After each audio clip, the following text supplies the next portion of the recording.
반갑습니다. 예수 그리스도 이름으로 축복합니다.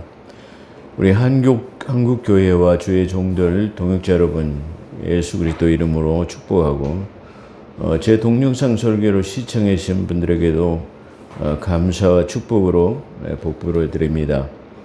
그리고 제 동영상 설교의 댓글을 관리하시는 크리에이터라고 하더라고요.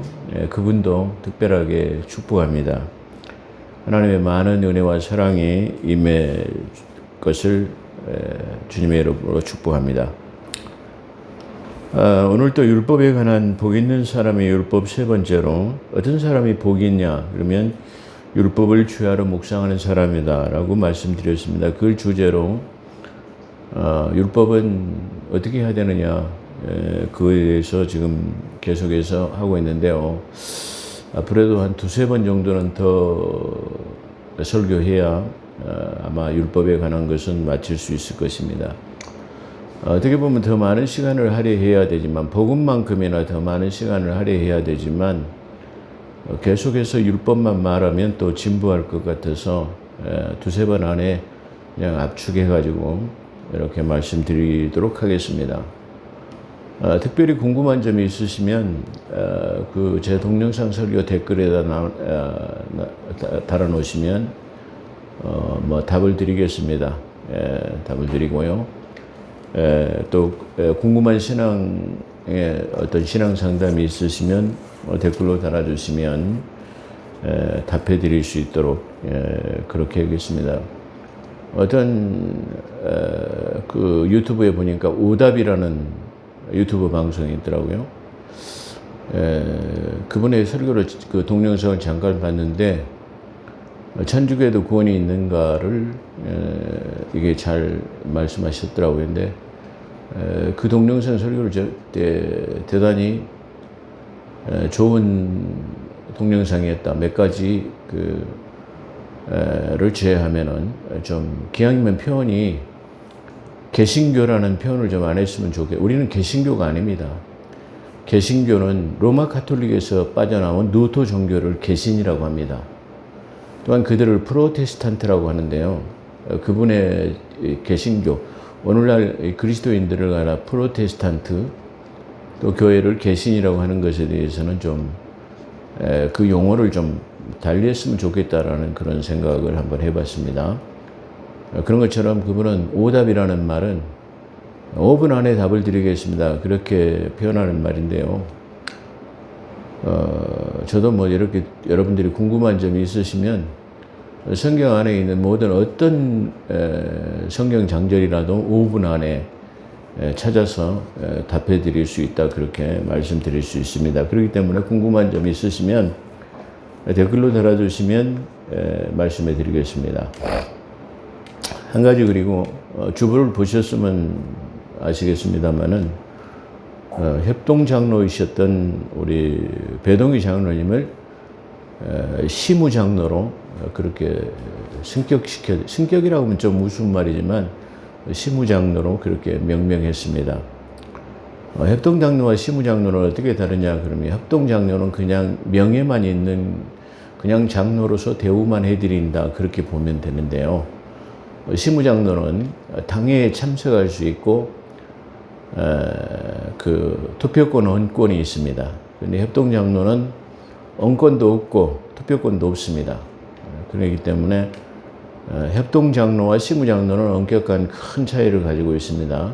그런 측면에서 시무장로가 되신 것을, 그만큼 시무장로가 되셨다면은 이제 그만큼 의무도 더, 책임도 의무도 더 커지는 것입니다. 그냥 협동장로는 그냥 왔다 갔다만 하셔도 되지만 이제 시무장로가 되시면 그만큼 교회에 관한 책임이 더 무거워지실 것이다, 그렇게 생각이 됩니다.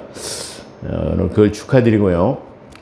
자, 오늘도 율법에 관한 복 있는 사람의 율법 세 번째로, 그리스도에게 향하는 율법이라는 제목으로 은혜를 받는 귀한 시간으로 축복합니다. 먼저 그건 이렇습니다로 교통 정리하고 본문으로 넘어가겠습니다. 본론으로 들어가겠습니다. 많은 설교자들이 그리스도의 심판석에 대해서 말합니다. 그리스도 심판석을 말할 때는 그렇게 신앙생활 해가지고 주님 앞에 어떻게 설 수 있어? 뭐 이렇게 뭐 핍박 비슷한, 공갈 비슷한 그런 것을 말하는데, 제가 이 앞전 동영상 설교를 통해서도 제가 말씀을 드렸어요. 그랬는데 아직도 우리 한국 교회에서 내노라는 명망 있는 목사님들이 그걸 가지고 공갈에 뻐가는 분들이 많이 있더라고요. 그래서 다시 한번 정리합니다. 교통정리하고 넘어가겠습니다. 그리스도 심판석에 대해서는 앞전 설교에서도 언급한 적이 있는데요. 계속해서 그걸 말하기 때문에 다시 한번 말씀드립니다. 그리스도의 심판석은 성경 어디에도 그리스도의 심판석에 대해서는 기술하고 있지 않습니다. 그런데 다만 고린도전서 3장 10절에서 15절에 보면 그리스도의 심판석이라고 하는 것을 심판석으로 보는 경향이 있습니다. 보는 경향. 이 정절은 심판서라기보다는 이 앞전에 말씀드린 것처럼 그리스도인들의 상급을 베푸는 시상대와 같은 것이라고 그렇게 말씀을 드렸습니다. 혼인잔치에서 그 뒤에 맨 마지막 절에 보면 그 상급이 금과 은으로 남으면 상급을 받고 그렇지 못하면 구원하는 구원과는 상관이 없다라고 결론 짓고 있기 때문에 그 그리스도의 심판석은 구원에서 떨어지거나 그런 것은 아니다. 그래서 그리스도의 심판석은 그리스도인들만 참여하는 혼인식이다. 그렇게 표현하시면 돼요. 그래서 이 고린도전서 3장 10절로 15절의 내용은 그리스도의 심판석으로 보는 것인데요. 이 장절은 심판석이라기보다는 그리스도의 시상대와 같은 것이다. 그렇게 말씀드리고요. 다만 마태복음 22장에서 혼인잔치의 비유, 혼인잔치의 비유에 대해서 이것도 우리가 좀 깊이 숙고해야 하는 대목이기도 합니다. 왜 그러냐면 마태복음 26장 28절이죠. 그 십자가의 부활의 사건 새 언약이 체결된 것하고 이전에 하고는 엄격한 차이를 갖고 있기 때문에 마태복음 22장은 예수의 핏값이 치러지기 전에 구약이 속하는 내용이기 때문에 참고만 하셔도 좋다 그런 말입니다. 다시 말하면 22장은 그리스도인들에게 해당되지 않는 유대인들에게 해당되는 말이다. 그렇게 엄격하게 분류를 할 수 있는 그런 대목이다. 그렇게 말씀드립니다. 그래서 마태복음 22장의 혼인잔치 비유에서 혼인잔치에 많은 사람들이 초청되었어요. 근데 그 초청장치에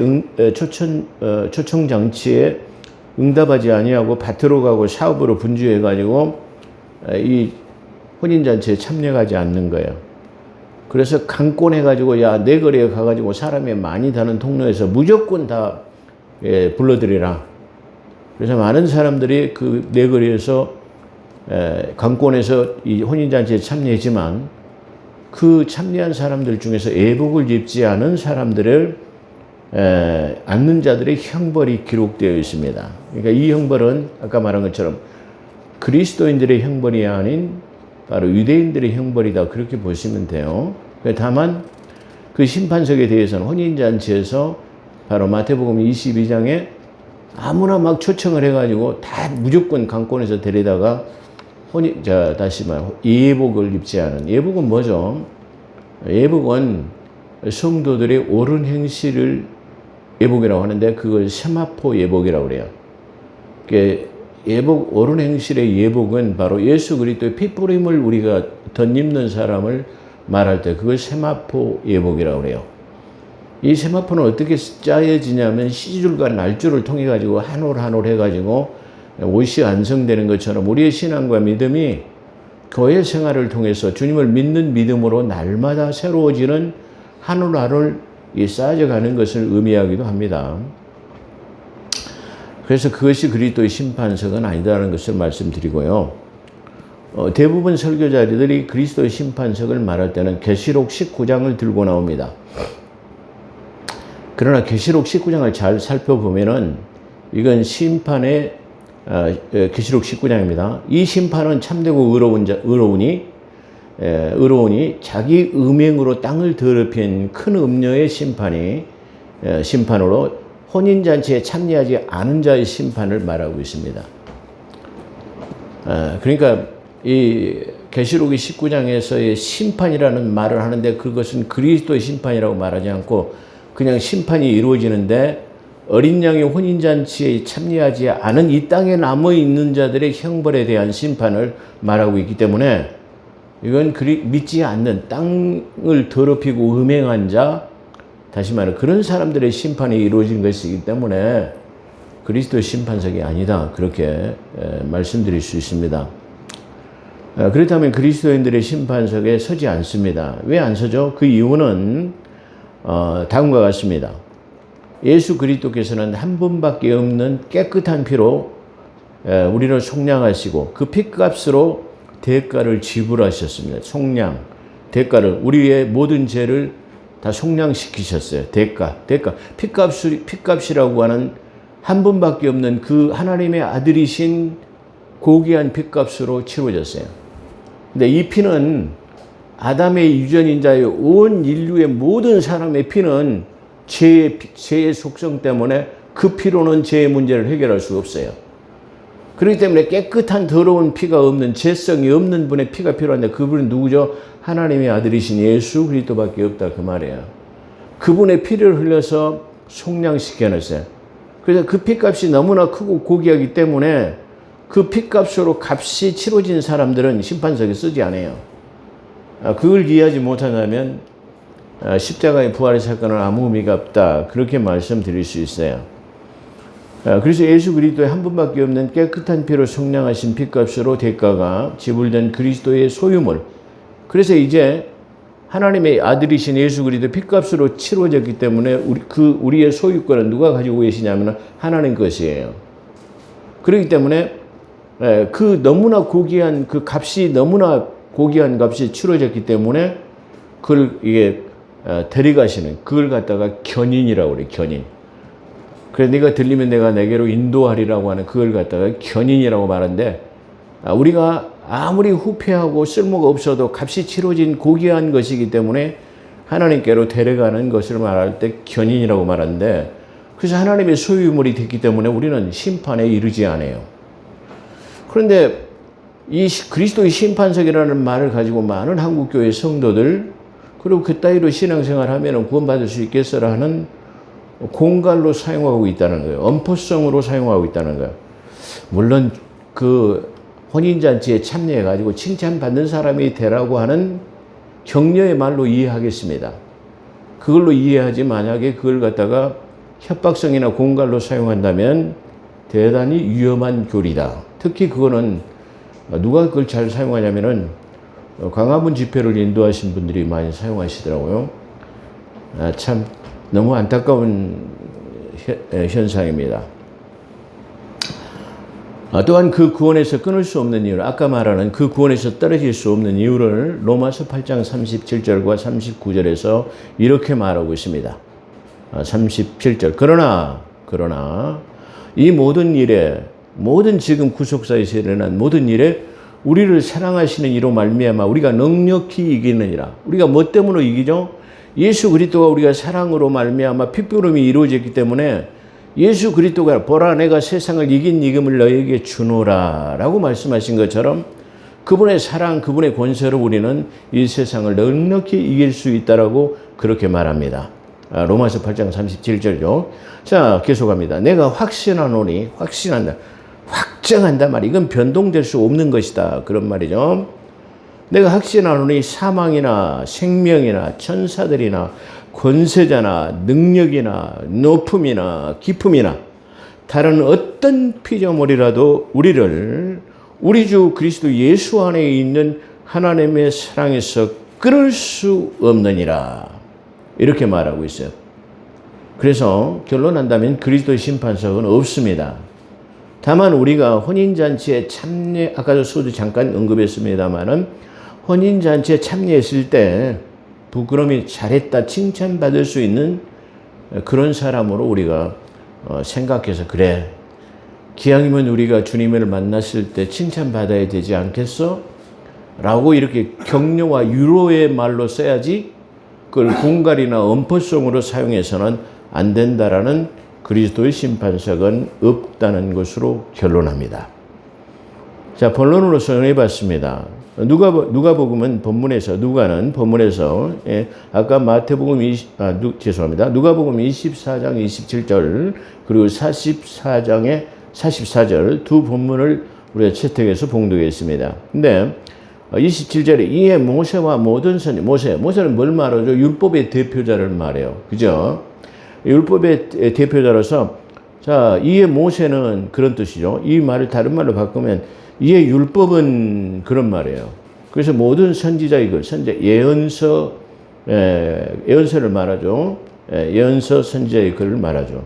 그래서 모든 율법과 선지자의 글, 예언서로 시작하여 모든 성경은 여기서 66권 전체를 말하는 거예요. 그렇죠? 디모데후서 3장 16절 모든 성경은, 모든 성경을 말할 때 복음만 말하지 않고 율법만 말하지 않고 복음과 율법 전체 66권 전체를 말한다, 그런 뜻이에요. 그래서 모든 성경에 66권은 모든 성경을 쓴 바 자기에게 관한 것, 이 모든 성경이 예수 그리스도를 관한 것으로 말하고 있다 이 말이야. 그래서 저 율법서도 예언서인 선지서도 다 지금 누구를 향하고 있느냐? 다시 말하면 제가 제목을 이게 복음으로 향하는 율법은 그리스도에게 향한다. 그 율법이 어디로 가요? 몽학 선생같이 그리스도로 향해. 그래서 율법 없이는 안 된다라는 그런 말이에요. 그렇다고 한다면 몽학 선생을 인도해가지고 길잡이가 끝났기 때문에 그럼 없애나? 아닙니다. 있어야 되죠. 자, 계속 설명합니다. 모든 성경에 쓴 바 자기에 관한 것을 자세히 설명하십니다. 다시 말해서 모세오경 율법은, 그리고 모든 선지자의 글도 자기를 향하여 당신 자신을 위해서 기록한 것입니다. 누구? 당신 자신을, 예수 그리스도를 위해서 기록한 것이다. 그렇게 말씀하고 있어요. 또 44절 역시 또한 이르시되 내가 너희와 함께 있을 때 십자가에 못 달려 죽기까지 지금 제자들에게 가르치셨다. 지금 그런 말이죠. 너희와 함께 있을 때 말한 바 계속 그걸 가르치셨단 말이야. 그래서 모세 율법 토라, 선지자의 글 라빔, 그 다음에 시편의 케투뱀에 나를 가리켜. 그러니까 모든 예언서와 선지서 그리고 토라 율법과 시가서도 마찬가지로 그 모든 기록이 누구를 가리키고 있느냐, 뭘 말하고 있느냐, 어디를 향하고 있느냐, 나를 가리켜. 누구를 가리키냐? 궁극적으로 모든 성경은 예수 그리스도를 가리키고 있다, 그런 말이에요. 그러니까 성경 66권은 한마디로 말하면 예수 그리스도에 관한 책. 그걸 다시 말할 때 히스토리, 하나님의 이야기 책이다, 그렇게 말하는 거예요. 그래서 모든 선지자의 모든 것을 예수 그리스도를 향하고 또한 그를 향하도록, 그를 찾도록 만들어 놓고 기록하고 있어요. 그래서 우리가 또한 요한복음 5장 39절을 보면 제가 늘 즐겨하는 암송이죠. 너희가 성경에서 영생이 있는 줄로 생각하고 성경을 연구하거냐. 원래 성경에 앞전에 쓰는 개혁 성경은 이 성경을 상고하거니와, 너희가 영생이 성경에 있는 줄 알고 이 성경을 상고하거니와 연구하거니와, 그 연구한단 말이에요. 탐구한단 말이에요. 이 성경은 곧 내게 대한 기록이다. 다시 말하면 이 말을 지금 개정개혁판에는 내게 대한 것을 증언한 것이라고, 기록한 것이라고 그렇게 말해요. 그 성경을, 영생을 얻으려고 성경을 탐구한 것이 아니라 이 성경은 누구를 말해요? 예수를 말하고 있다. 예수 그리스도를 말하고 있단 말이야. 영생을 얻으려면 성경을 탐구하는 것이 아니라 성경은 결국 누구를 말하고 있느냐? 예수를 말하고 있다. 영생을 얻으려면 누구를 통해서 구원을 받는다?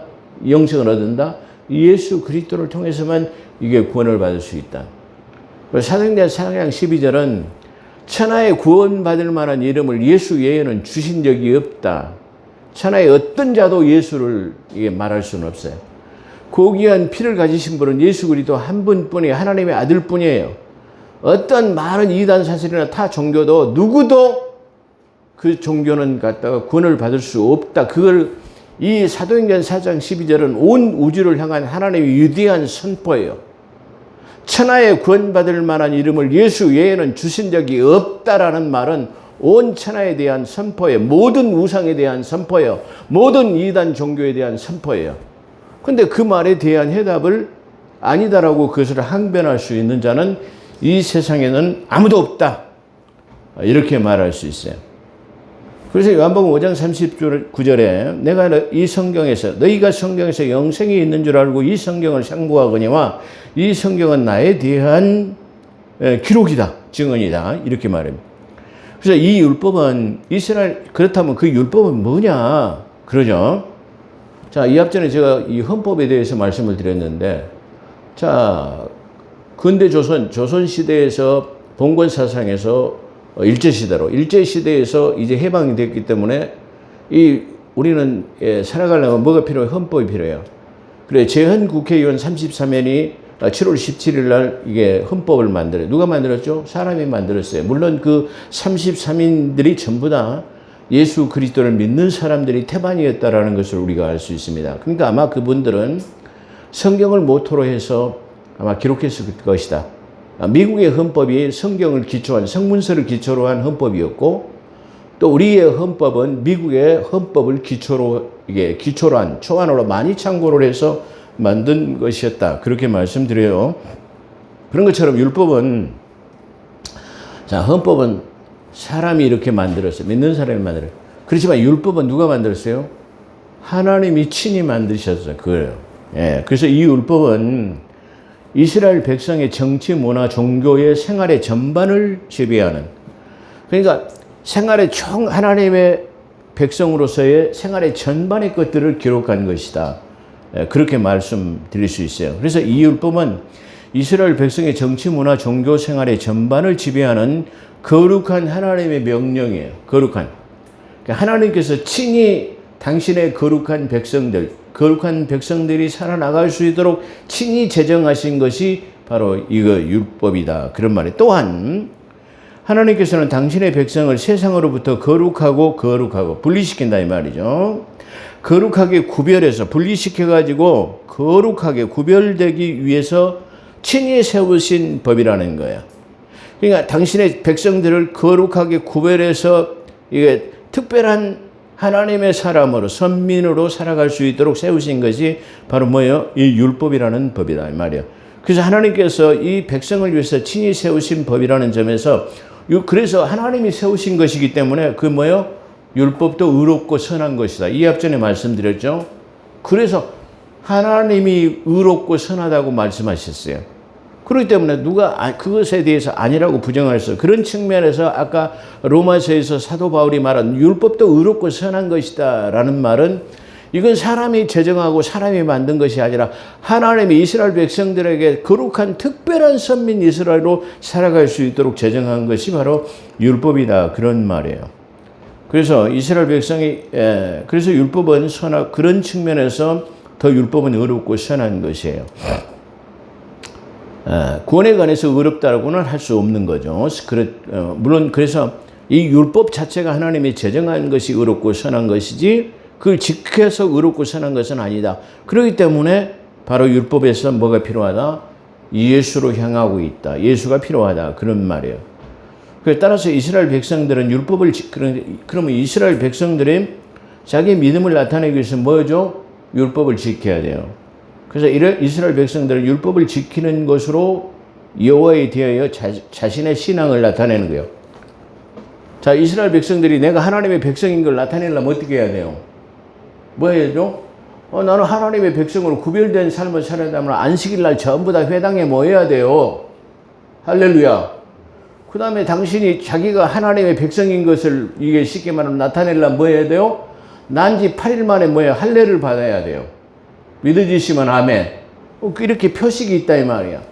자, 그래서 자기가 하나님의 백성으로 살아나가려면 뭐가 필요하다? 자, 난지 8일 만에 다시 뭐 해야 돼요? 자, 할례를 받아야 돼요.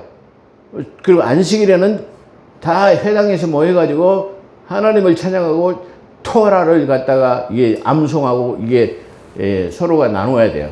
그러죠? 또 하나가 있어요. 뭐죠? 자, 이 하나님의 백성은 뭘 해도 하나님의 백성으로 하나님께서 명령하신 뭘 드려요? 11조를 드려요. 그래서 얼마 전에 이 11조 문제를 가지고 한국에 강타한 일들이 있었어요. 그죠? 11조는 율법이다. 뭐 해도 된다, 안 해도 된다. 그런 사람들은 뭐예요? 한석규가 뭐라고 해요? 지랄하고 자빠졌네. 그렇게 한석규는 그렇게 말하더라고요.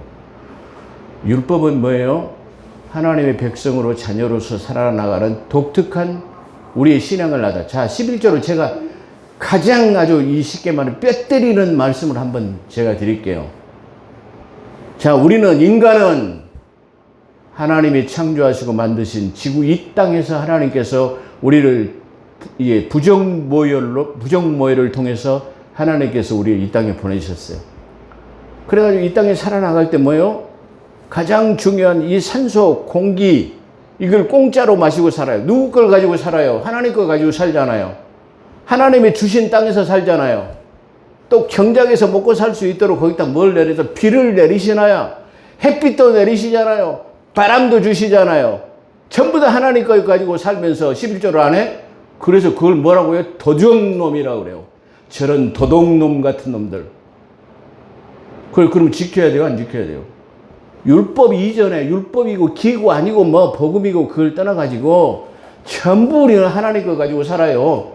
그래갖고 그 하나님의 주신 것으로 경작해갖고 거기서 나오는 10분의 1 그걸 가지고 주의 종을 섬기고 가난한 자를 돕기 위해서 성전 봉사를 하는 사람들을 위해서 그렇게 해서 드리는 것을 드리지 말라? 그래서 이건 뭐요? 말라기서 4장 10절에서 뭐라고 그래요? 그걸 하나님을 도적질하는 저런 도적놈 같은 놈들. 11조를 드리지 말은 사람들은 뭐라고요? 제가 말하는 게 아니라 성경은 그래서 너희가 내가 만들어 난 땅에 가서 살고 내가 주는 햇빛으로 살고 내가 주는 이 비를 가지고 경작하고 살고 내가 주는 쉽게 말하면 산소로 공급받아가지고 숨쉬고 살면서 그걸 안 내? 그래, 그걸 도둑놈이라고 그래요. 자, 제 이 동영상 설교를 들은 사람들은 앞으로 11조에 대해서 언급하지 마세요. 감히 더 이상 11조를 가지고 언급한 사람, 그런 사람 뭐라고요? 얼간이라고 그래요. 죄송합니다. 조금 제가 언급이 좀 가격했는지 용서하십시오. 근데 저는 그런 사람들을 보면 막 의분이 나가지고 그냥 막 욕하고 싶어요. 그래서 지금 최대한의 절제를 해가지고 그런 사람들은 뭐예요? 얼간이라고 표현하는 거예요. 자, 이해됐죠? 하나님의 백성으로 독특하게 살아나가기 위해서는 우리가 주의를 지키는 게 독특한 거예요. 전부 다 일요일날, 주일날, 공휴일, 홀리데이는 교회로 가는 거예요. 그래서 딱 전부 다 교회에 모이는 거예요. 그게 홀리데이, 공휴일이란 말이에요. 그래서 그리스도인들은 교회에 와요. 그죠? 또 우리는 11조를 지키는 그 분리된 삶을 살아요. 그렇기 때문에 저 사람들은 그러잖아요. 어떤 사람들을 그래요. 저 사람들은 돈 벌어하고 11조는 교회에다 철저하게 내, 뭐 이렇게 비아냥거리는데 당연히 내야죠. 왜 그러냐면 그 믿지 않는 사람들의 본이 되는 거예요. 그걸 해야 돼요. 그래서 저 이스라엘 백성들은 율법의 백성으로 독특하게 살아나가는 여러 가지 규범이 있어요. 그죠? 그 여러 가지 규범은 난지 8일 만에 할례를 받아야 되고 또 안식일에 해당에 가서 예배를 드려야 되고 그 다음에 11조를 드리는 행위로서 자기의 신앙을 나타내는 거예요. 자기의 신앙을 나타내요. 그래서 뭐 어떤 유튜버들이 교회에서 뭐 11조를 제일 잘 내는 순위가 장로의 1순위에 오른다고 그래요. 당연하죠. 물질이 있는 곳에 마음이 있다고 하는데 11조도 못 내고 하나님 걸 누리고 살면서 안 드리면은 안 되는 거잖아요. 나는 그걸 여기서 우선순위로 삼는 것은 아주 잘했다 손뼉 칠 만한 것이에요. 그걸 비난하는데 비난할 이유가 없어요. 그렇잖아요. 하나님이 주신 땅에 와서 살고 하나님이 주신 비로 살고 햇빛으로 살고 가장 중요한 거 뭘 또 한 가지 빠졌는데 가장 중요한 게 뭐죠? 이슬이에요. 이슬. 밤마다 하나님께서는 이슬을 내리세요. 이슬을 성경에서는 시편 133편에 이슬은 영생이로다가 그래요. 영생과 같은 거예요. 이 만물의 이 모든 것이 소생하고 자라게 하는 것은 비보다도 더 중요한 것이 있는데 뭐예요? 이슬이에요. 이슬. 이슬을 내리지 않으면 그것은 하나님의 축복에서 뜬 것이라고 그래요. 저주받은 인간이라고 그렇게 말하는 거예요. 자, 그런 것처럼 하나님께서 이슬을 내리시고 비를 내리시고 햇빛도 주시고 바람도 주시고 다 해가지고 누리고 살면서 안 하면 됩니까? 아닙니다. 사랑하는 성도 여러분, 이건 다 지켜야 합니다. 제가 결론에 더 말씀드릴게요. 왜 지켜야 하는 이유를 쉽게 풀이해서 말씀드릴게요. 그래서 이스라엘 백성들은 율법을 지키는 것으로 하나님에 대한 자기의 신앙, 여호와에 대한 자기의 신앙을 나타내는 것입니다. 그러나 율법으로는 그러나 율법으로는 아까 하나님이 제정하신 게 있기 때문에 이 율법 자체를 놓고 말할 때 의롭고 선한 것이요. 그런데 이 율법을 지킴으로 우리가 의를 얻는 것은 아니에요. 그렇기 때문에 자, 이해를 잘 하셔야 돼요. 그래, 율법으로는 완전히 의롭게 함을 얻을 수가 없습니다. 그래서 로마서 3장 20절에 그렇게 말하고 있습니다. 그러므로 율법의 행위로는 그걸 다 지켜도 그 핏부림이 없기 때문에 그런 거예요. 다 인간의 행위로는 안 된다 그 말이에요. 죄사함을 받으려면 핏부림이 있어야 되는데 그 피는 인간의 피로는 안 돼. 짐승의 피로 번제를 드려봤자 백날 천날 들어가지고 그 짐승의 피가 강수를 흘러넘쳐서 내가 그 피가 이제 진력 이제 그만 드려라고 하나님께서 말해. 이제 더 이상 그거 필요 없어. 단번에 그냥 끝내. 내가 하나님의 아들 예수 그리스도를 보낼게 라고 해서 그 짐승의 피가 강수같이 흘렀지만 이제 더 이상 드리지 않고 단번에 해결됐다고 히브리서는 증거하고 있는 것이에요. 그래서 완전히 의롭다함을 얻을 수가 없습니다. 그래서 로마서 3장 20절 그러므로 율법의 행위로는 그의 안에서 의롭다함을 얻을 육체가 아까 율법은 선하고 의롭다는 그 의롭다는 것하고는 조금 개념이 다릅니다. 의롭다함을 얻을 육체가 없나니 율법으로는 뭐예요? 죄를 깨달음이라. 그러므로 율법의 기능은 인간에게 죄를 깨닫기, 죄악성을 드러내고 암만 지켜도 구원은 얻을 수가 없어. 그냥 선하고 착한 인간으로는 살아갈 수 있어. 그러나 영혼에 관한 저 영성의 구원은 얻을 수 없다. 그런 말이에요. 그래서 그 죄악성을 드러내며 죄인됨을 보여주는 것이라고 그렇게 정의하고 있습니다. 그래 율법의 궁극적인 기능은 죄인들을 그리스도께 인도하는 율법의 궁극적인 목적이 뭐야? 이 선하고 이게 의로운 것도 궁극적인 목적은 예수께로 인도하는 거예요. 그걸 지키며 살아도 구원은 받을 수 없어. 그래서 그걸 지키면서도 구원받고 난 다음에도 지켜. 그 말이에요. 지금 제가 그걸 역설하고 있는 거 계속 지금 설명하고 있는 거다. 그런 말이에요. 그래서 갈라디아서 3장 24절에 믿음이 오기 전까지는 우리는 율법 아래 매인바되고 갈라디아서 3장 27절이에요. 24절. 믿음이 오기 전까지. 믿음은 뭐죠? 예수가 오기 전까지 그런 말이에요. 그죠? 믿음 내 꼬로 예수 그리스도 그래요. 예수 그리스도는 믿음으로 얻어지고 믿음으로 그분을 영접하고 그분 때문에 믿음이 생기고 다 그 믿음은 뭐요? 예수 그리스도다. 그렇게 말했어. 그러니까 믿음이 오기 전까지는 이걸 다른 말로 하면 예수 그리스도가 오시기 전까지는 우리는 율법 아래 매인바되었다. 율법 안에 매인바 가둬놨어. 율법으로. 자, 이걸 다른 말로 이런 매인바 되었다라는 말에 이걸 다른 말로 표현하면 율법 아래 보호하고 있다가 그랬어요. 그래서 당신의 사랑하는 백성들을 율법 아래 다 가둬놨어요. 그래 여기 안에 이 테두리 안에서 살아. 여기 밖에 나가면 저 사자도 있고 이리도 있고 이 풍랑이 일고 비바람 불어. 그러니까 여기 테두리 안에 있어, 교회 안에 있어 이런 말이야. 그 메인바 되었다라는 말은 다른 말로 표현하면 그래 교회 공동체 안에 있어. 그래 이 식의 말하면 율법 안에 있어. 그렇게 말하는 거야. 자, 이게 설명하겠습니다.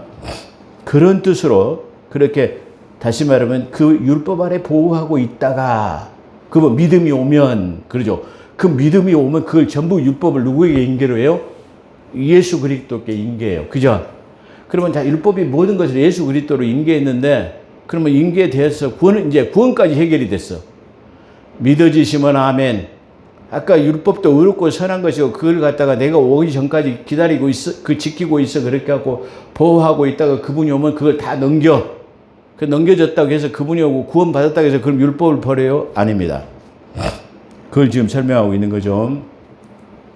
그래서 계시된 믿음의 때까지 갇혀있는 계시된 믿음. 계시는 뭐죠? 아까 말한 모든 선지자와 예언서와 묵시록을 통해 가지고 내가 올 것을 지금 말하고 있다. 그런다. 그분이 오게 되면 거기까지 뭐예요? 갇혀 있어요. 갇혀 있단 말이야. 매여 있고 이거 보호하고 있다 이 말이야. 자, 이 말씀을 여러분이 좀 더 쉽게 이해할 수 있다고 한다면 바로 이런 것입니다. 어린 자녀들이 지금 있어요. 좀 데리고 가기는 부담스럽고 그래서 야, 너희들 엄마 아빠하고 저기 조금 먼 여행을 좀 다녀오려니까 너희들 집 잘 지키고 있어. 잉?